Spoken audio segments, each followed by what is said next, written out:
Hello everyone. As I mentioned in the chat, today's class is an open discussion. So feel free to ask any questions you may have.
Okay, this is a question.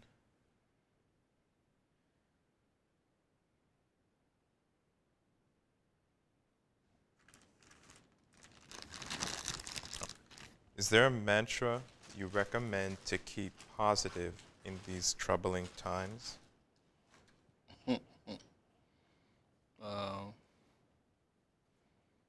Almost any mantra would, almost any popular mantra would do that. The most common known mantra, OM, would do that. And should take time out to do an OM. Repeat that maybe several hundred times a day.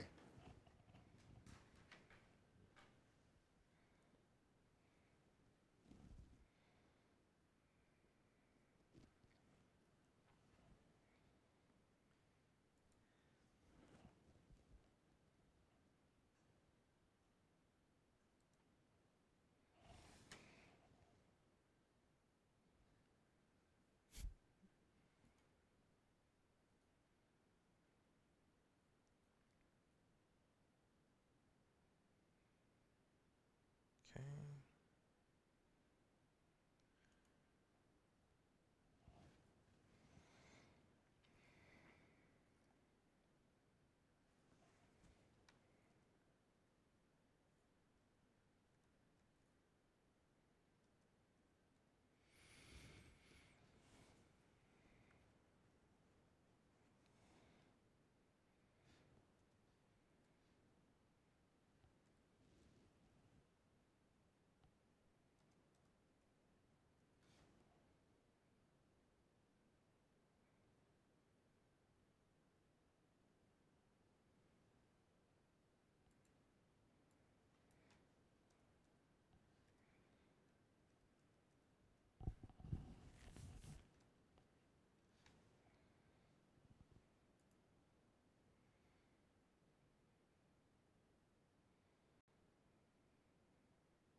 No questions?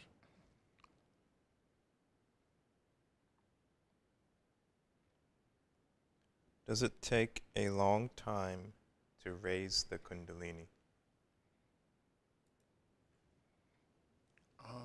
Yes, it does. It depends on the effort of the person.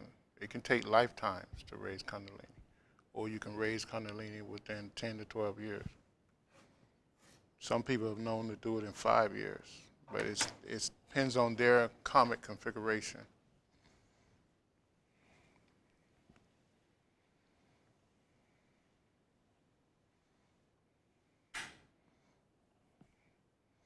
And some people raise Kundalini partially and without any control, and they go crazy. Now, you use Kundalini just to blink your eyes. You use Kundalini just to walk, to talk. You're always using Kundalini, but to fully raise Kundalini through Sushumna or the Brahmanati within the inner core of the spine region, you need to learn to concentrate and bring that concentration to a contemplation level, and then bring that contemplation to a meditation level. And you gather all the Kundalini in the body and you move it up the spine. You have to untie Kundalini. You have to untie the Kundalini out of the 3.5 energy configuration, and then control it and move it up the spine in this tiny, tiny, tiny conduit that goes up through all the major chakras in the body. And it takes a long time to gain that type of concentration. One of the key factors, one famous Kundalini expert or master said that when you can condense 12 hours of concentration within 10 minutes, you should be able to raise the power of Kundalini.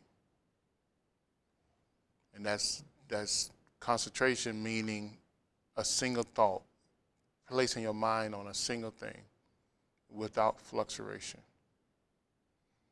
That's the power you need in order to move the Kundalini out of that 3.5 knot.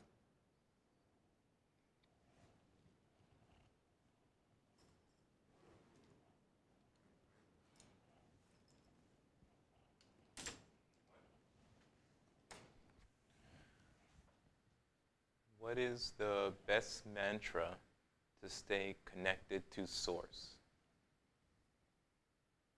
I think all mantras will have you stay connected to your higher self, if that's what you mean, or to the inner power within you. Mantras are sacred sound vibrations. And all the mantras that we use are derived from when the spirit, through the spirit meaning the divine spark of God within you, through the soul being the body of the spirit, spoke your point of consciousness or bindu into existence. And now we hold our consciousness through the bindu, the chakra mantras, and the BJs, which is the seed mantras within the chakras, or what people call the petals. And those are the original samskaras of the soul. So all the mantras are derived from that. So that is so all mantras lead back to that same source, to the divine spark of God, and mantras being used correctly.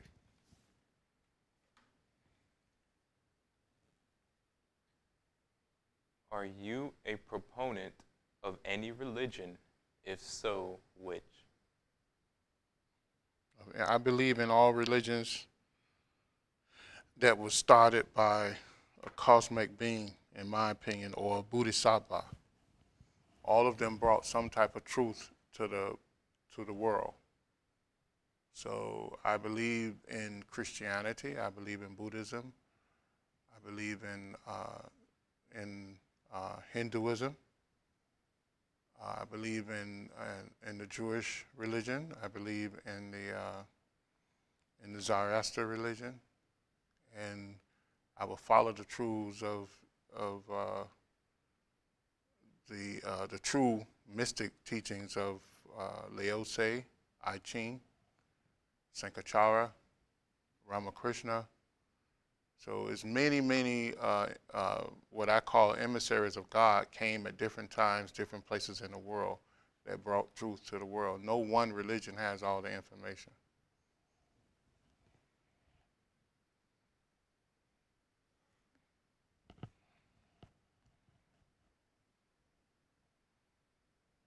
If you're currently watching online, would you please send us a quick hello so we know that you're there? Either in the chat or you can send us through text message.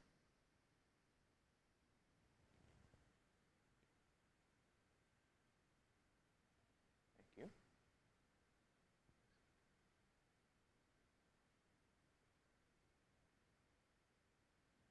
Another question, what do you think is going on with the sun and energy around other planets right now and the effects that they have on us right now?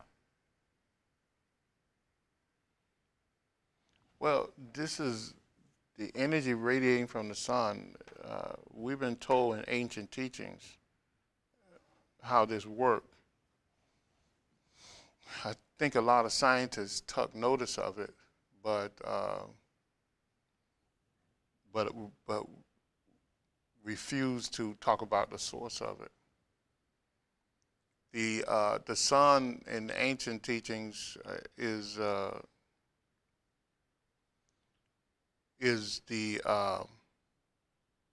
bindu, or the point of consciousness for this solar system. And all life comes through the sun. All the planets came through the sun, and then we came through the logos of the planets. The God that the Bible speaks of is the sun. The mother is the Mother Earth. So the Kundalini that's within our body came from the logos of the earth, shaped and molded by our soul into Kundalini. So and then these energies continually radiate from the sun, and our bodies are placed within the auric field of the soul, which the soul created our body from the energies of the sun and the planets, and tapped into its flow of energy that's being radiated throughout from the sun and all the other planets and the moons. And the chakras are nothing but vortex centers receiving energy and pushing energy back out into the atmosphere and keeping alive the various bodies of soul in that auric field of atmosphere that the soul created in order to have its bodies move through incarnation.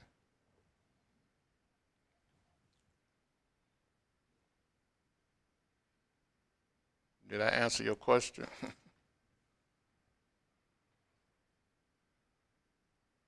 They asked a couple more follow-up questions. Okay. He said, I don't believe our heat is coming from the sun that is 93 million miles away, and the space in between is cold as hell. How is that possible? The energy of the sun, like the mystics, the yogi mystics said for millions of years, is subtle energy. And when it comes into contact with the auric field of the earth, that's what heats it up. So, I mean, they said that for thousands of years. Of course we know that. You have a carrying agent called akasa. And akasa carries this energy, which in Hindu terms they call them the Mahabhutas, which are the elements, the cosmic elements of the universe. And they vibrate this energy to a subtle level. And the energy is transferred through that time and space through akasa, and then akasa wraps itself around the earth. And in fact, the yogis say that's why the sky is blue, because akasa is a blue color energy. And then all the other energies flood the earth and divide itself into many different combinations in order to help support life. Along with akasa, because akasa is sound, and it has the ability to manipulate space, and it's a carrying agent. Those are like the three major qualities of that. And the sound is a vibrational type energy that can configure all energies into one level or another. And it's a preserving. Another thing about akasa, it's a preserving type energy. So it's sound, mind, space, and preserving energy.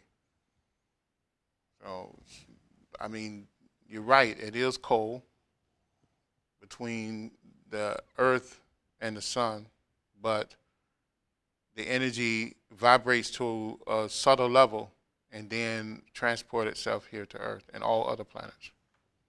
And that's in the ancient teachings. Just go back and read it. It was written down hundreds of years ago, thousands of years ago. The most popular Upanishads on that was written by, in 1893, was written by Rama Prasad, called The Nature Finer Forces.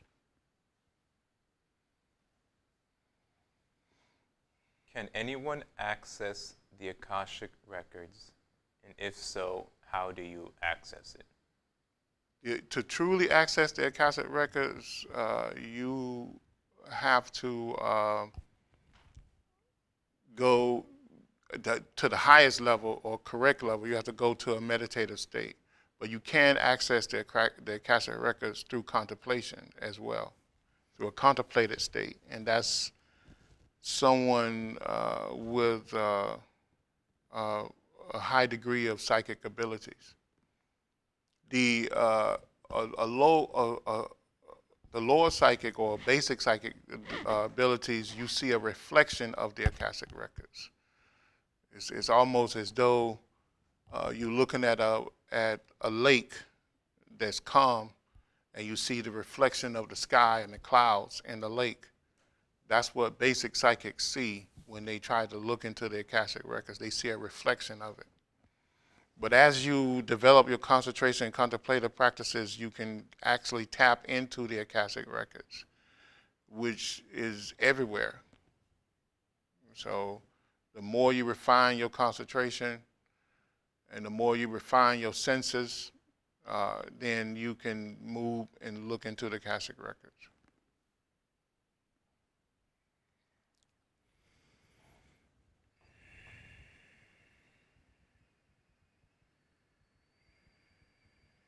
What is the mantra from the sun? The mantra from the sun is the AUM mantra. It's a creative mantra that's repeated by most Mahabindus, and that's what the sun is considered. A compaction of power and strength and energies. Each star is a Mahabindu, which means a great point of God's consciousness.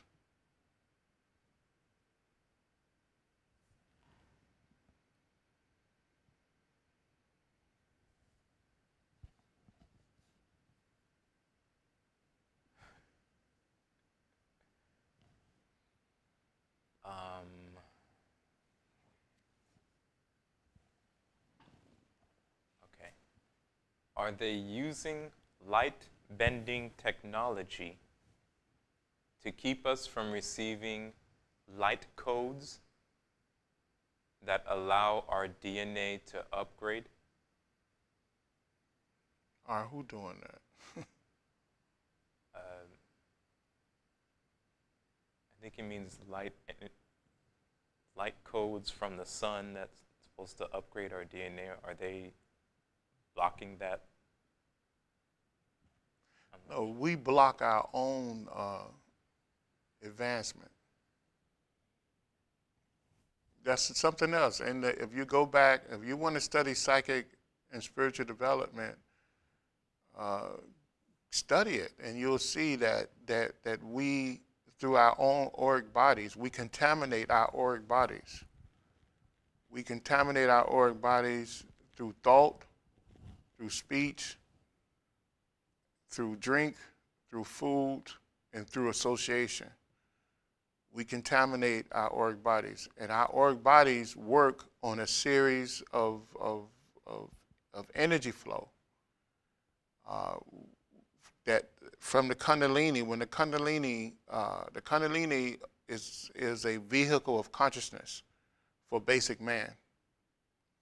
And Kundalini releases these nadis, which is a flow of energy. And these nadis create a matrix within the auric body of man, and then it connects with all the major chakras, and that's where our consciousness comes from. But as we move out and create our own personality, we take on traits that serve to block our senses, and we ignore half of our senses, because we only talk about 5 senses when we have 10 senses. In fact, we have 30 senses. We have 10 senses on the physical plane, we have 10 senses on the astral plane, and we have 10 senses on the etheric plane. But we serve to block these senses through our own personality and through our own thought and actions, that we create these in what's called impurity traits within us. And these things become samskaras. They scar our auric pathways, our nodic pathways, which hinder our consciousness and hinder our senses. And that's what stops us from vibrating to a greater level of consciousness. And this was written down thousands of years ago. You can go to any one of the ancient Hindu or Buddhist teachings, and you will see this. Even teachings older than that, you'll see these things. Good. What's another question?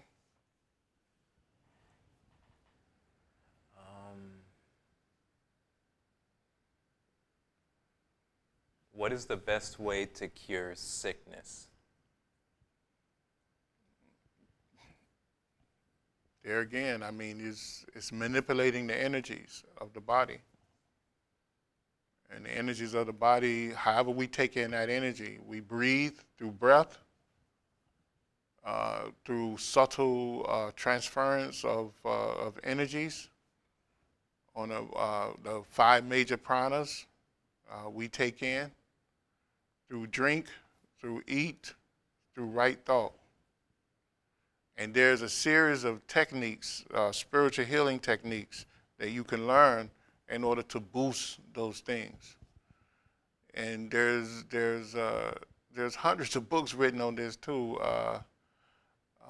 Some of them call it spiritual healing, some of them call it pranic healing, some of them call it Ayurvedic healing.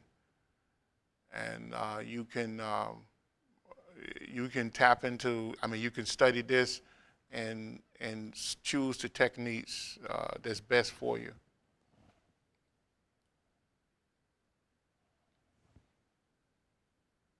If you email us, I can give you specific names of those books and those techniques. What is the best mantra to untie the Kundalini energy in the body? Those type of mantras are given through initiation only. And you have to go through a series of disciplines in order to be able to begin to try that. One of the best pathways to go is the 8 limbs of yoga, and that's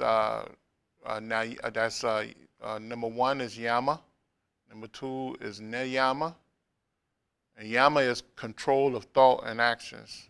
Niyama is the control of thought and action with the observance of a higher power, of God. And then the third one is the asanas, and then the fourth one is pratyahara, which is withdraw the senses from the outside or from the body, and get to know your mental self. And then the the fourth one is pranayama, right? And then pratyahara. Mm-hmm. Pranayama, then pratyahara. Pranayama is control the breath. And by controlling the breath, what you're doing, you're controlling the mind. You're controlling consciousness, because we live by the breath. If we don't breathe, 5 minutes later, you're dead. You're disconnected from this physical realm of existence. So then the next one is the fifth one is the pratyahara, which is withdraw the senses from the body. And then the sixth is concentration, where you teach the mind and body to think about one single thing. You place your mind down one channel of thought, and don't let anything interrupt that. And then the seventh is contemplation, where you concentrate so long that you go into a field of contemplation, and that's where you begin to receive information that the normal man cannot see, and now you are a psychic. And then there's several layers of contemplation that you have to go through in order to enhance contemplation. But contemplation leads you into true meditation, where you meditate on something and you become one with that thing.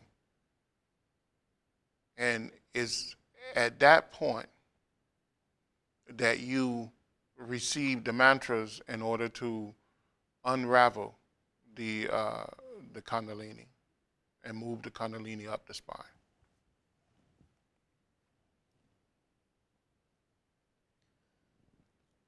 So how do you simultaneously enhance and withdraw the senses? Well, by withdrawing the senses, you enhance the senses. Mm-hmm. So if I tell you to just close your eyes and imagine something and think about something, and you go into this daydream, but then I also tell you, I give you 2 sets of weights to hold in your hand. What does that do? I'm very focused on the weights. Yeah, it weighs down your mental ability. Mm-hmm. But when you release yourself from the physical, from that, then you can bring all your concentration into the mental world. Mm-hmm. And from the mental world, you'll enter the psychic world. So the body weighs us down and keep us, because remember, the body is a machine. Mm-hmm. And it's pulling on energy and substance hundreds of thousands of times in your waking moment. Mm-hmm. So there's mental energy that needs to take care of that. The subconscious mind is at constant work to keep the body alive, and it's sending signals everywhere. to portion, to make sure the tiniest portion of protein is where it needs to be, and liquid is where it needs to be. So when you, and whether you know it or not, you're conscious of that in an unconscious state. So when you can at least withdraw the conscious mind away from that and center the conscious mind, then maybe you can eventually merge the subconscious mind with the superconscious mind. And you can enhance the conscious mind to be more aware of the super and the subconscious mind. Okay? Because it often seems that the more I try and focus or concentrate on a single task or a single objective, the more information I'm able to hear or pick up externally to pull me away from that task or concentration. Well, that'll happen, but it's really, that's an internal thing. Because the information is there all the time. It just seemed like you collecting the information. Remember, the first level of consciousness that the soul created was a stream of Shakti power that was all-knowing. It was connected to the universe, connected to the cosmos. So, but as a soul pushes the Kundalini down Sushumna and creates this thing called Kundalini, it turns the Shakti into Kundalini. The ancient teachings say the whole becomes the not whole. See, and now the soul has a point of operation that it can work from as basic consciousness, but it did not give up the higher consciousness, which is in the heart and the Christ center. See, the soul still resides in the heart center and the Christ center in its full state. See, so it's still aware of everything. See, so it only seems like you're picking the information up from outside, but it's really from inside because it's connected to everything. Okay. Okay. Sorry about that, guys. Let me catch up on your questions. I think I asked that one already. Where do you get a hold of legitimate, high-quality books, scriptures, old books, information on the various religions you mentioned or philosophies you mentioned? You search real hard. We collected some of them on the and we put them on our website. Our website is mysticknowledge.org. There are several hundred books there. And I highlight some of the ones that I think that gets very, very close to the truth, or at least 90% of the truth, or at least was interpreted properly. All right, from their perspective. So if you go to our website, you'll see a whole library of free books. But make a donation because it takes a lot to keep that up. So. Yes, it does. What is the astral and etheric bodies, and is there any others? Okay, hold on. This is a multi-part question. What is the astral and etheric bodies, and are there any others? Second part, does opening chakras have anything to do with these states? Well, we simultaneously live in our physical body, our astral bodies, and our etheric bodies. Now, the astral bodies are made from energies from the solar plexus down to the foot. Okay? You have several chakras in the legs, which are the chakras of the lower astral realms.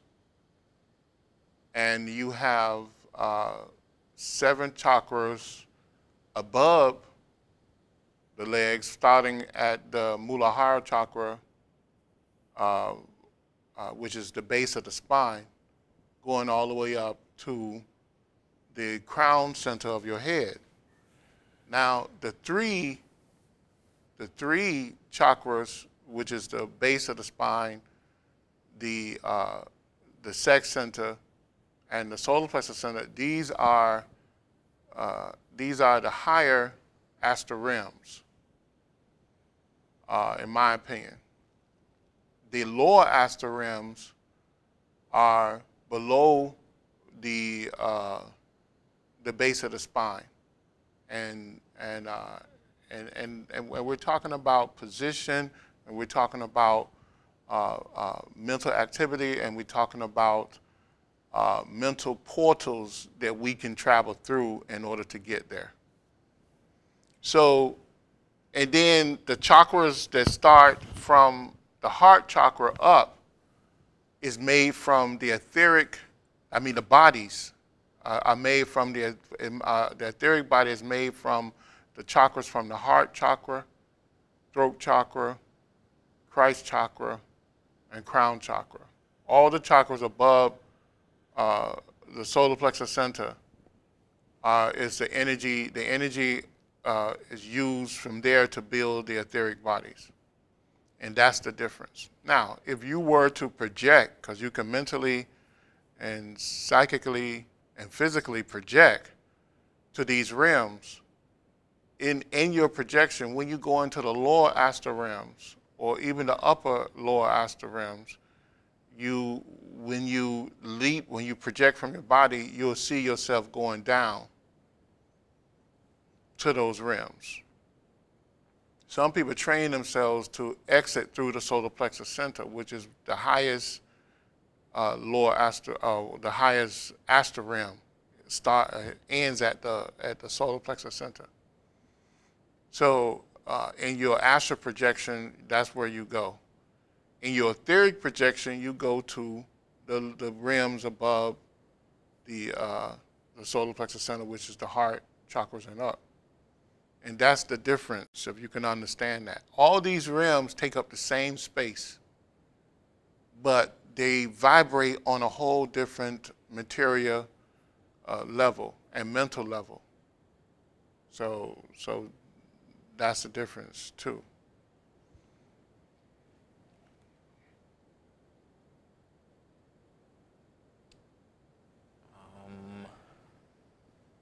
And we have, I think we have a couple classes in the library, in our video library, where I go deep into those realms.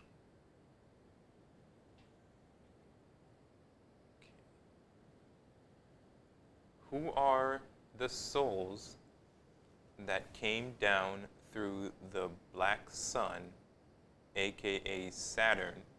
If Saturn was once our sun, why was Saturn replaced with the star we now know as our sun? I don't believe that. I don't believe that Saturn was once our sun.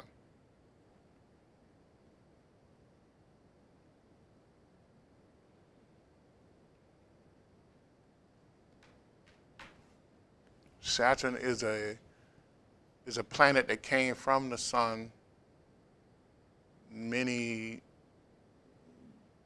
billions of years ago, and Saturn have incarnated from the sun at least 8 times, according to the mystic yogis.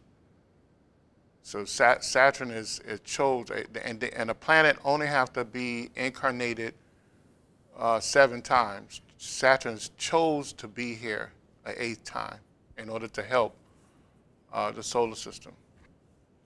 So the logos of Saturn can leave this solar system and probably become a sun somewhere else if it chose to be, but it chose to come here an 8th time to help mankind, to help all life, the planets, the sun, all life, according to the mystic teachings.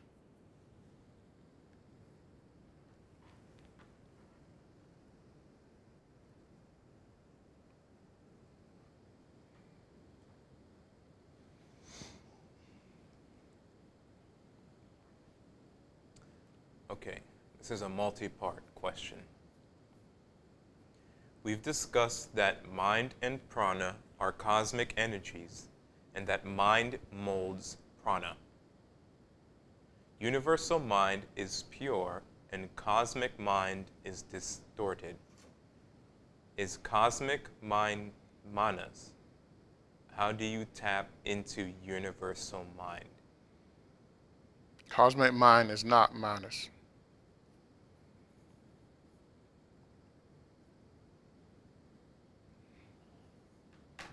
Chitta, if we go back using Hindu or Sanskrit, not even Hindu, or Sanskrit terminology, chitta is universal mind. Universal mind operates on the super mind belt. Okay, meaning that it operates through all the universe. The soul operates on the super mind belt. Okay.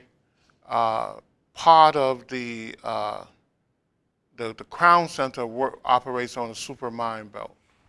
The part of the of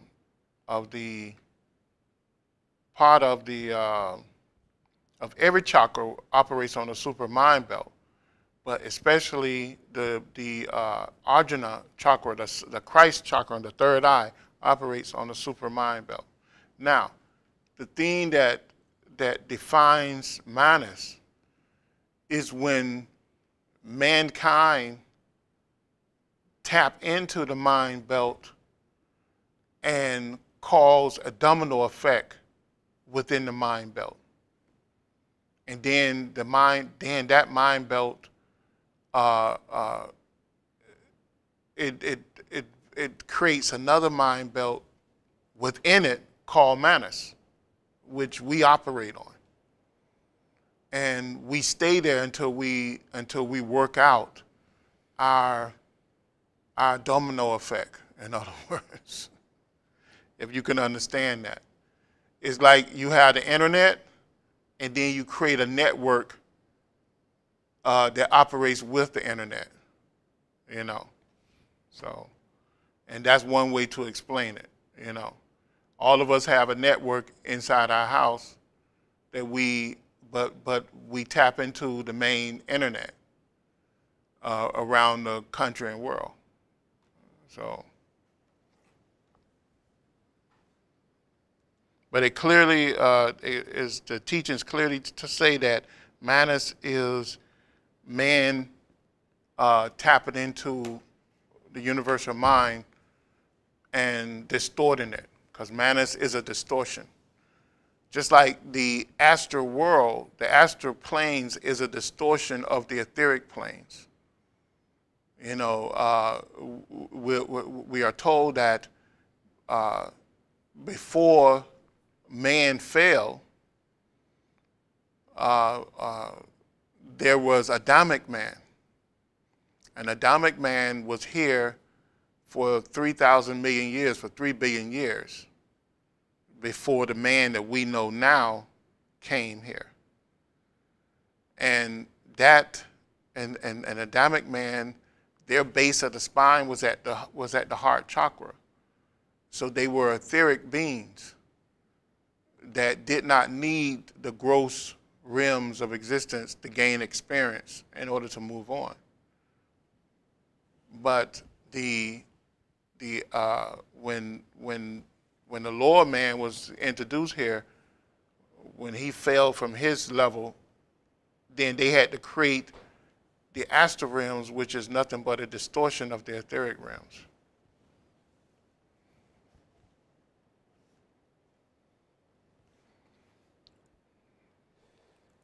Any other question? When we die, do we become light beings? And through meditation, do we realize this heavenly state?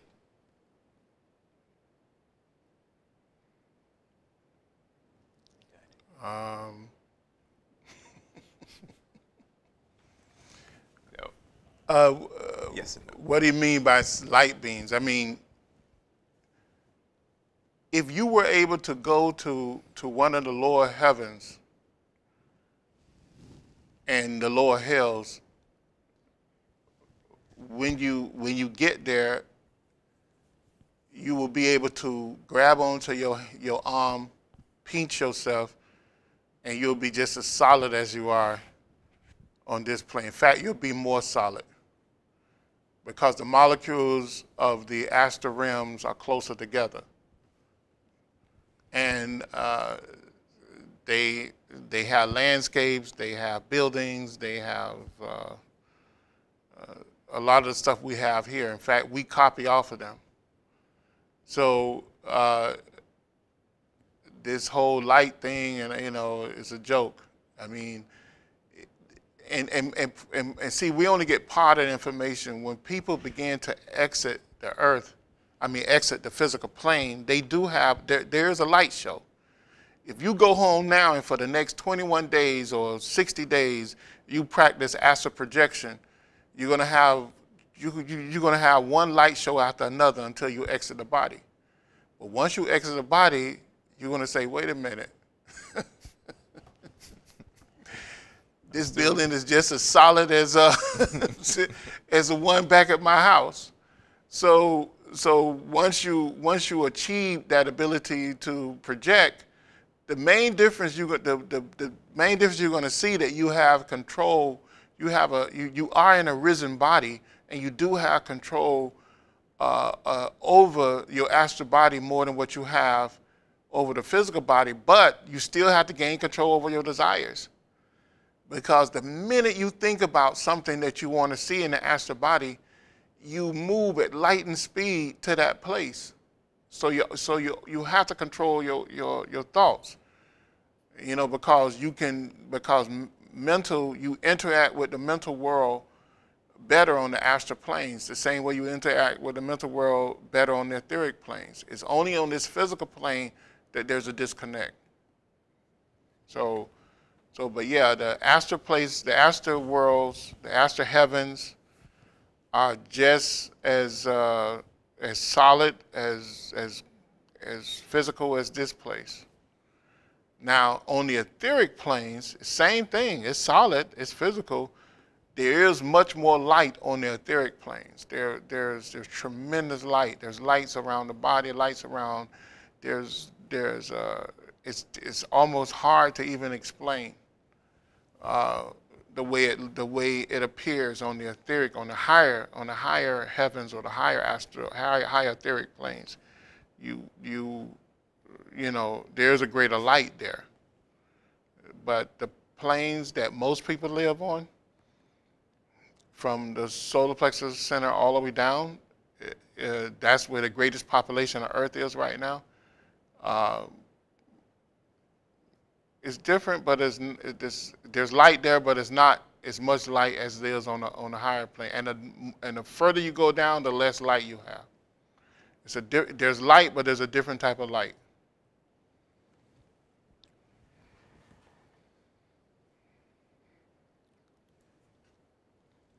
When it comes to planetary magic, how can we use Saturn in a safe way?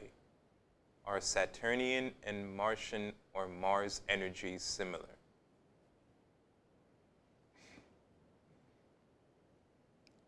The highest bodhisattvas or cosmic beings in this solar system exist on Saturn and the sun. That's what the mystic teachers tell us. They are the highest, more evolved beings here. And the only thing we have to do is try to work within the laws of karma in a positive way. And we're working with them. I mean, you can have a prayer where you call on the lords of Saturn, but be weary of what you ask for when you call them, because you double the karma to come to you if you doing it in an imbalanced way. If you call on the lords of Saturn in order to help mankind grow and heal themselves and bring peace on earth, that's good. That's a balanced way of doing it, as long as you have no selfish motives of why you're doing it. But if you do that in a selfish, tainted manner, then you only double the karma to you. So you got to be careful about that. And that's with any prayer.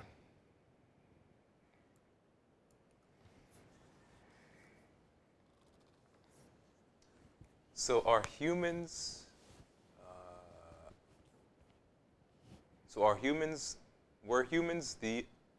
Were once the Adamic man, or did Adamic men leave to make space for lower man? Yeah, Adamic man gave up the earth and left. But they did help mankind for a while. Hence the name Adam. In fact, the mystic teachings say that there were 4 Adams. And the 4th Adam was us. Was the mankind you know now. And even that first Adam the body did not resemble the bodies that we have now, matter of fact.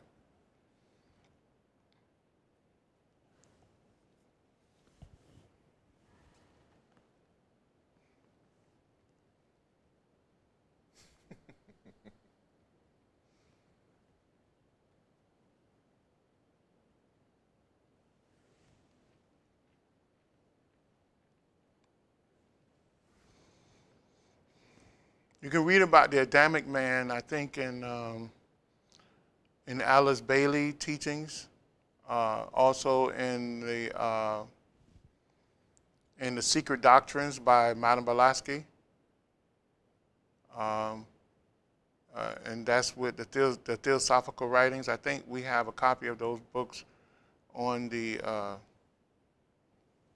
website.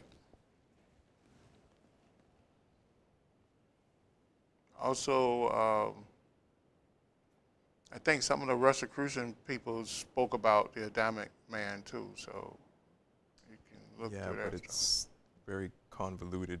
Yeah, but it still gives you some type of idea. They only studied the Madame Blavatsky's teachings and some of the Hindu teachings, which is the Ramayana and teachings, and the was Ramayana and what else? The Upanishads? Yeah, Ramayana, the Upanishads. They talk about the Adamic man. And they talk about the fall of Atlantis and Lemurians too. But these are documented thousands of years ago. This is no new stuff. This is stuff that was been around for a long time. So where is Adamic man now, the first ones that left? I have no idea. There's a lot of rumors and stuff. I have no idea. I'm not going to even address that. I have no idea. Do you believe there is any validity to astrology, or is it mere superstition or simply overrated compared to astronomy? No, astrology is real. It's very real. The problem with astrology is that a lot of the calculations, true calculations, are hidden, and you'll have to go into the mystic schools in order to learn true astrology. It only makes sense. I mean, think about it. Think about astrology. It only makes sense. Astrology is only plotting the energy patterns of your life and the life of Earth. based on the pressures being exerted on the earth by the constellation. So if you place yourself in a room and you think about all the people in your life and look at them as constellations and look at the pressures that they exert on you mentally, emotionally, and physically, then you can plot where your life's going to end up at. So that's the only thing that astrology is doing, you know. So it's real, but there's a lot of calculations that's not is not clear, is not laid out properly. You'll have to go back to the ancient teachings and get the astrology. The original formulas that was used in order to help plot a lot of that stuff, because a lot of the old stuff is very, very accurate. But you know, then you have to understand energy. You have to understand the different layers of energy, the different modifications of Shakti. There's been, and then you have to understand the scope of the atmospheric scope of the planets, subtle, physical, emotional in the highest sense. Emotional means feeling in the highest sense. How it reached the Earth or bounced off other planets to here.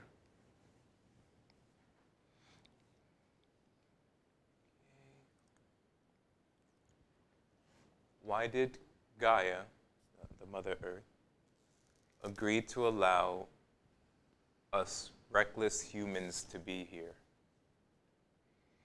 We were told that there was no other place that we could go. So the Mother Earth made the sacrifice to take mankind in this gross state. And the ancient teachings say the fall of mankind was a destruction of a planet that was between Mars and Jupiter. Now is the asteroid belts that circles the sun, but was between those two planets. Mankind was there on that planet, and they, through some type of experimentation or whatever, they blew the planet up. And billions of souls were without a planet. So the cosmic beings gathered up them on their astral planes, because the astral world was affected when the physical world blew up. The astral or etheric realms of that planet was also affected by the atomic blast. So they had to exit, and when they exit their physical bodies, the cosmic beings had removed them from the astral planes, and they brought them here to Earth, because the Earth was the only place that they could survive on karmically. And the Earth made that sacrifice. And all this is written down in all the different books. Somewhere you'll find this, and this is the hidden teachings. There's a show, I don't agree with everything they say on that show. It's called The Ancient Aliens. They go to all these different religions and show the cosmic connection, because of course everyone writes something down, and it's repeated through time. Of course it gets distorted, but they have similar stories that mankind was placed here from somewhere else. Well, the yogis and the mystics have said that they came from that planet that was located between Mars and Jupiter, and at the same time, Seneca Kamara took up residence here on Earth. That marks the time that man came here. Seneca Kamara took up residence here on Earth, and the city of Shambhala was formed for him in order to come here in its full aspect, in order to balance the karma of Earth so that man can live here on Earth. And that's well documented in the ancient teachings.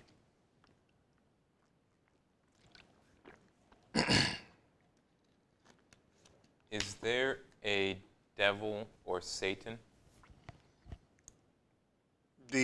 From what we heard, the Satan or the devil came from that planet. Satan and the devil was one of us. And the story of the fallen angel was the planet Meldeck fell. And that was Satan. That's the story of man coming to earth. And when these billions of people was placed here on the lower astral realms of earth, in order to begin to develop themselves and move towards their higher self, Satan was among that population. And Satan was so advanced and so strong at the time, because he probably was one of the people who helped manipulate the scientists on that other planet to go into nuclear power and blow things up. Satan was so powerful and strong that he was able to, according to some mystic teachings, that he were able to escape constant reincarnation. Instead of him going towards ascension, he went the other direction and gained his power in a negative way. And he stayed in the lower hells for millions of years and built his kingdom there in the lower hells. So.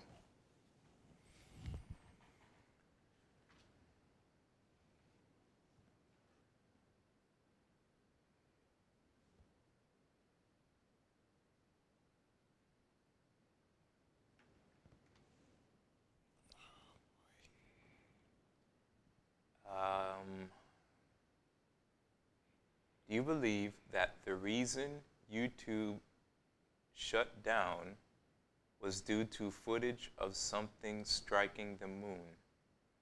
Why are they trying to take out what I believe is the matriarch? What? I don't understand that. Read again. Do you believe that the reason YouTube shut down was due to footage of something striking the moon? Why are they trying to take out what I believe is the matriarch? I don't know. I don't know anything about that. I heard those theories, but I have nothing to base it on.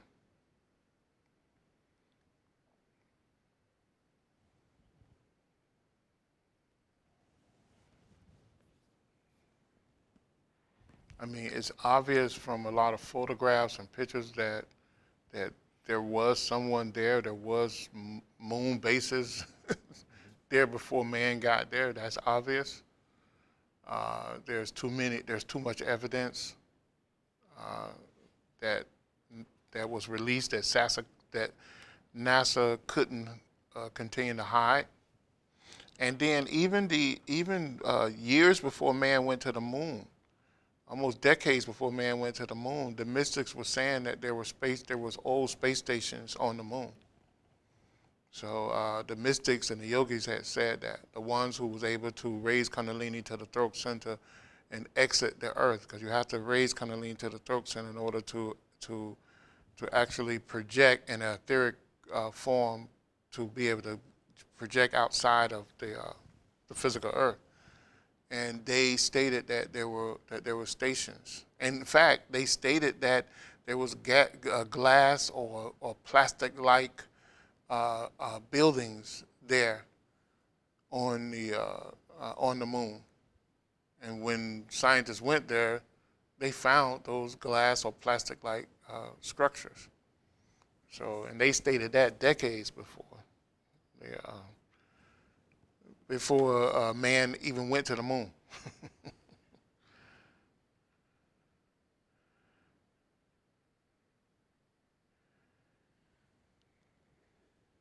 What is the best book to read as a beginner in the mystic sciences? If there's a lot of best books, I would say if you don't have a pass in this, you could probably start with Yoga Ramataraka, um, 14 lessons. It gives you a scope of things. It doesn't go too deep into it, but it gives you an outline of the teachings. You can probably also study the Swami Vivekananda's book on Bhakti and Jnana Yoga, I think it was, or Bhakti and Kama Yoga. Bhakti and Kama Yoga. And he also have a book on Jnana Yoga, and then later on Raja Yoga, which is more advanced. Jnana Raja is more advanced. But the 14 lessons, the Science of Breath, and the advanced course, and Life Beyond Death, also by Yoga Ramataraka. All those books are online. They're free. Make a donation when you do it. It takes a while. It takes a lot for us to keep this stuff up. So, but yes, those are some good books to start off with. The Yoga Ramataraka books and the Swami Vivekananda books.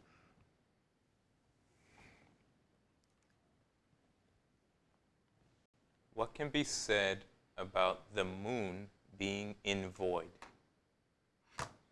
Being in what? In void or in the void? I'm not sure what he means. What he means by that? I don't know. Can you expand on that question, please? The moon is a living, breathing being. And it manipulates huge amounts of energy for the Mother Earth. It helps to maintain the basic mental consciousness of man. The moon does, through the exchange of energy between the moon and the Mother Earth. So the moon is uniquely positioned to sustain life here on Earth. So it's not void of life or void of anything that I know of. You know. In fact, man going to the moon, he realized that the moon had all the rare minerals and rock that the Earth did not have that was not accessible to man here on Earth. In fact, the mystics say that there's every year there's how do they call it? A peteration period, where the moon vibrates rocks to the earth. It drops petals or rocks back to the earth, and it affects all the realms on the earth, all the conscious realms on the earth, from the lowest realm all the way up to the highest realm. So the moon is a highly intelligent and ancient being. It might be older and more ancient than the Mother Earth.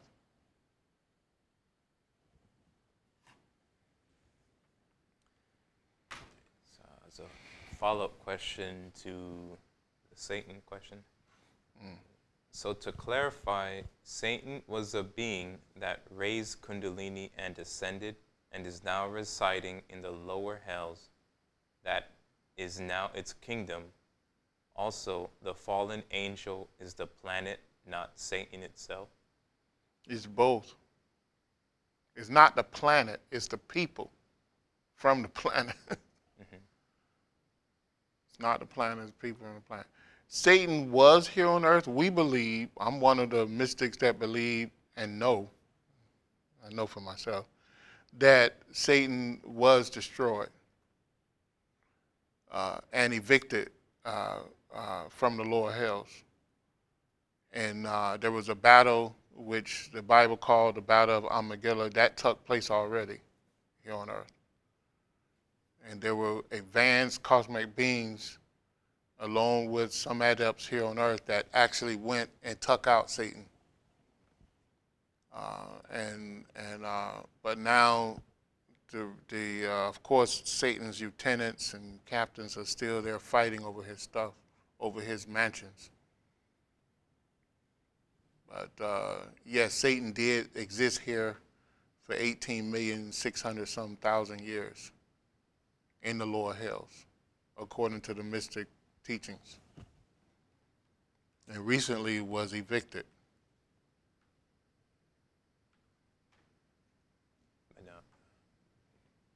Yes. Did Satan raise Kundalini and ascend? Yeah, Satan was a master, almost. He was a highly advanced master that could manipulate karma. He can manipulate karma so well that he was able to live in multiple bodies at one time. But he used the power wrongly. In fact, he was known to live on 6 different realms of the lower astral realms and control all 6 bodies with precise calculation. So he was very, very advanced. He manipulated Kundalini, but in the wrong way.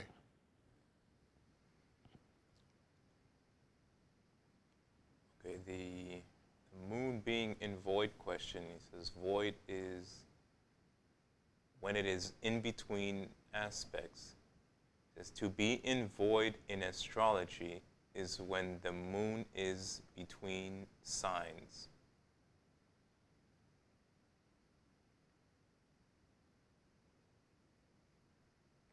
Oh, that's not a good terminology. That's why I said astrology needs to be tweaked. I believe in it, but it needs to be tweaked. It needs to be related back to the energies, as it was originally. As it was originally, it was these Western astrologers that took all that out because they didn't like all the Sanskrit terminologies and the Middle Eastern terminology.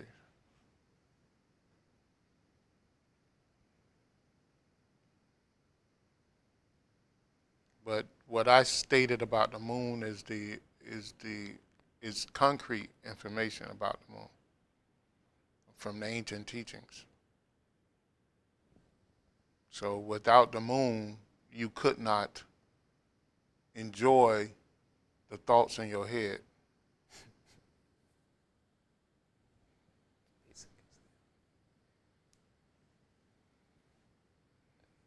Can you reveal what you do besides running the website, the YouTube channel? Do you have any occupation? Yeah, I work for, I own a development company, but I work within the community to help low-income individuals, low-income families. I've been doing that for nearly 30 years. I work mostly on community development projects to help families. And I help run business incubators. I have put together several different business incubators around town. And I built hundreds of homes for families using subsidies so that it can be affordable and they can stay there.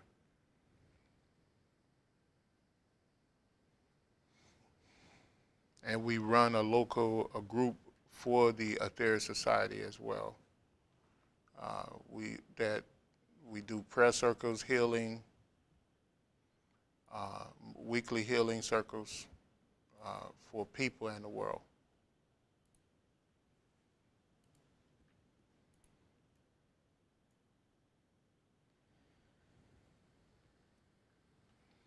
Okay, if you want, are there any more questions? We're going to wrap up this open discussion in a few minutes. Please get in your questions now.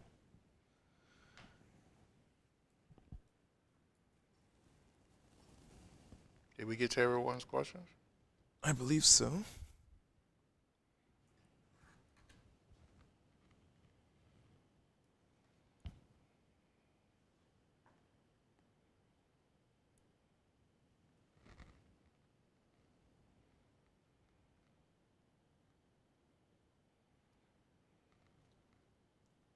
Who is this person called Thoth? I don't know where that come from. From Egyptian mythology. No, I don't know.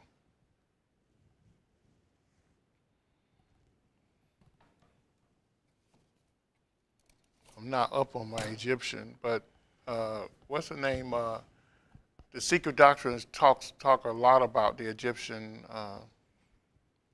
prophets, gods, and all that. So that's a good reference book to go to. Or Isis Unveiled by also by the same author, Madeleine Blavatsky, Helen P. Blavatsky. And someone says, based off of what you said about the moon, this is why I believe they are trying to destroy the moon. How do we protect the moon with our energy?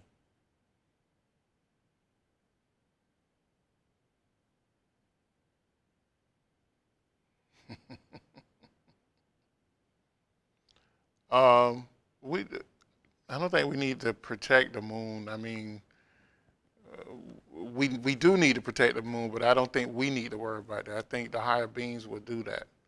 I think if they try to destroy the moon, they will only end up destroying themselves. So I think the moon is too valuable for them to try to destroy. I know before Russia or United States went to the moon, Russia tried to send a missile to the moon one time. But once they landed on the moon, they realized the great resource that was there. What they want to do is mine the moon. That's what they want to do. Mm-hmm. That's their greatest hope, to mine the moon. That's if they're not doing it already. The same thing, they want to mine Mars. That's what they want to do.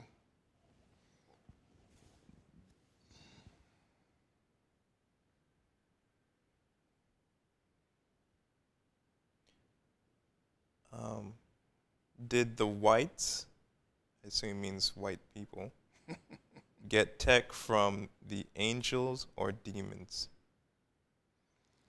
What do you mean by angels? You mean cosmic beings? I think they did get technology from cosmic beings, and I think they got technology from the lower hells as well. I think they were inspired by both. And the battle goes on.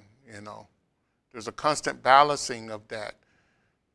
The lower hells will leak out inspiration to help scientists develop technology that can be of danger to the world, and the cosmic beings and the spiritual hierarchy of Earth, they will do the same thing in order to balance that, in order to push man towards higher technology. It's coming from both ends.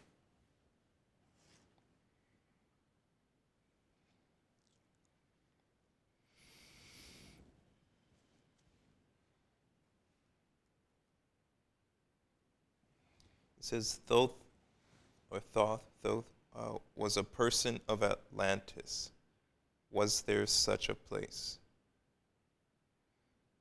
It probably was. I don't know what the exact name was for a lot of those places, but Atlantis was all over the world. I want you to know that it wasn't just one region of the world. And Atlantis came about after the fall of Lemurius. Lemurius probably lasted. I think it said the Lemurius lasted like 9 million some years, and then it fell, and then Atlantis came about from the ruins of that, And I think there were at least 800 to 900,000 years in between the two. And then Atlantis lasted for another almost 8 million some years or 9 million years before it fell. And then there was at least 800 some thousand or 400 some thousand, I think 400 to 800,000 years between Atlantis and this civilization. So there's, it's probably truth. It was all over the world. In fact, the landscape of the earth was different in a sense. A lot of the continents were together. So you had this massive, in the beginning, you had this massive land mass, and then you had this huge ocean. And then slowly the continents, they floated apart, you know. The platelets under it pushed it and moved, and of course the earth spent on axis, which helped that process to go through between each civilization, which gave it a little different configuration. And some of the land mass went underwater, and some of the land mass came from under the water. So in both situations.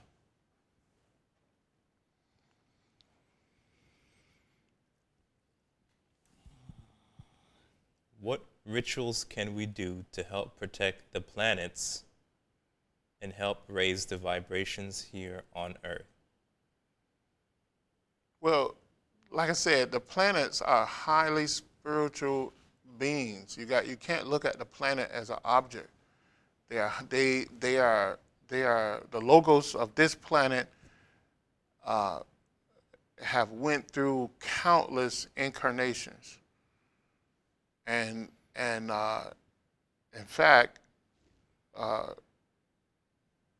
if we were to look at it from our perspective, the logos of this earth is probably countless individuals that came together as one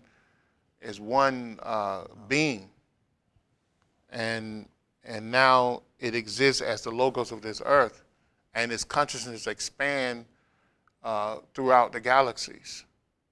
So although it's positioned in one place, it has its presence throughout this galaxy and maybe several other galaxies, such as the network of his being.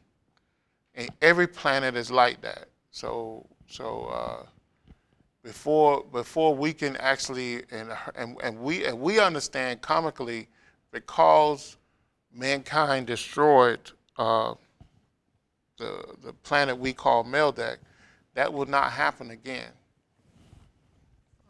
Karmically, that cannot happen again in this planet, in this solar system. So the planetary beings have already guarded themselves against that. We will be wiped off this earth before that happens. Or we will work against ourselves, which we are already doing by destroying the environment that we live in. The earth doesn't need this environment. The earth can become a desert place with more nitrogen than hydrogen than oxygen, and still survive. Mm-hmm. So we're doing it to ourselves. So karmically, I mean, we should pray for the strength and well-being of the earth, but karma is against us more than what it is against the earth. Okay.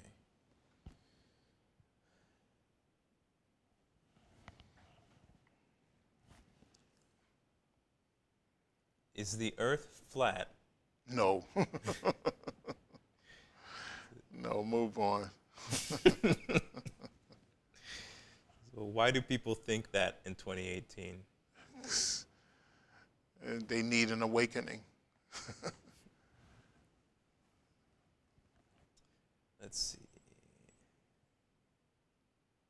Did you see the press conference where Mike Pence called for space defense? He said, our universe is crowded and violent. If it was, we wouldn't be here. Well, let's see. Is America actually Morocco? I don't know what that means. I don't understand that. What's the next question? To help with clearing the solar plexus on a physical level, do you think colonics or hydrotherapy is helpful? Yeah, it's helpful to a certain degree, yeah.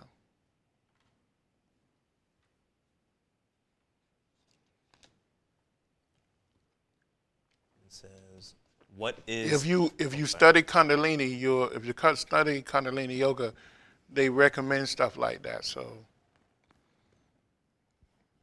and they recommend changing the diet to a diet that can help naturally clean your system out. What's the next question? What is an avatar?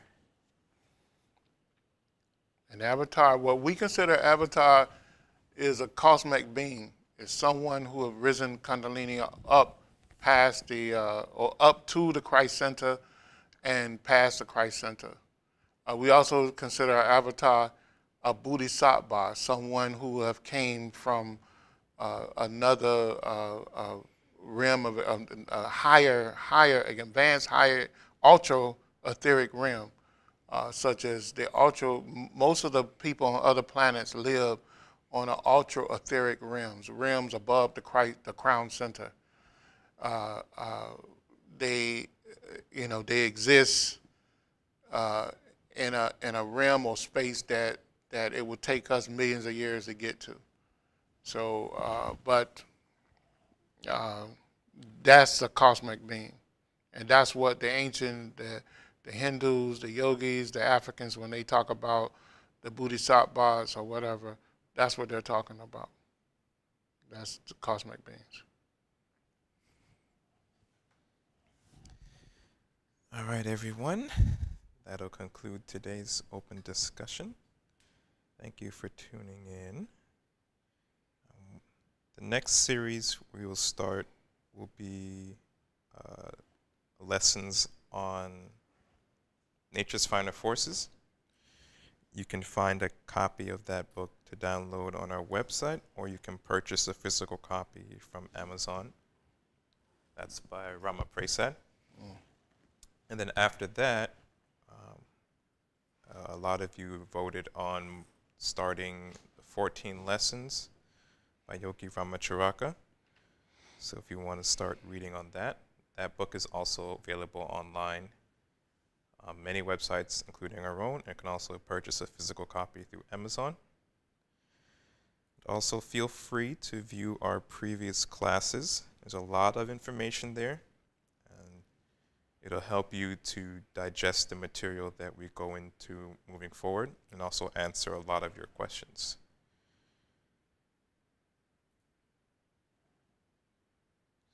I'm going to close out with a prayer.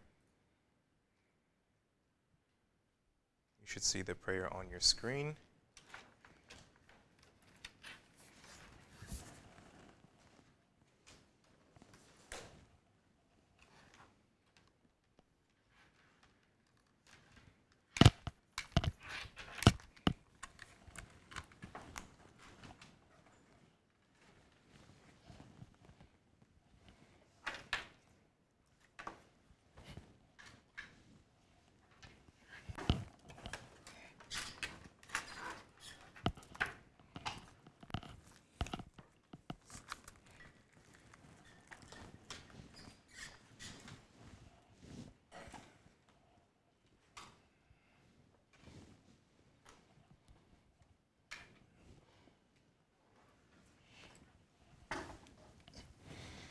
And if you have any additional questions, feel free to email us.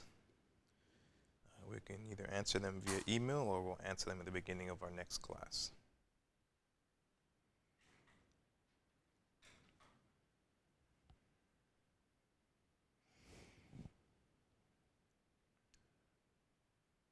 The New Lord's Prayer.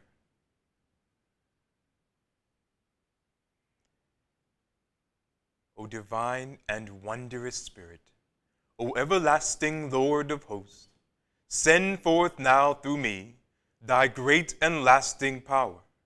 Allow me, Almighty God, the lasting privilege of radiating to all the world thy great love, so that those who suffer may be given the power and energy to rise above their weaknesses. Almighty God, in great humility do I ask you to send forth your power, to give to me this great lasting privilege of being a channel, so that my suffering brothers may be helped and guided and healed and lifted into thy light, so that they who know not may look up and in doing so receive to their higher selves your divine counsel. Almighty God, this day have you granted me a divine privilege. I ask you now to give to me the strength so that never again will I turn from my inner vision of you. O great peace, great peace, great peace. In praise of your greatness, O God, doth my soul sing. Grant it energy to sing on forever and forever.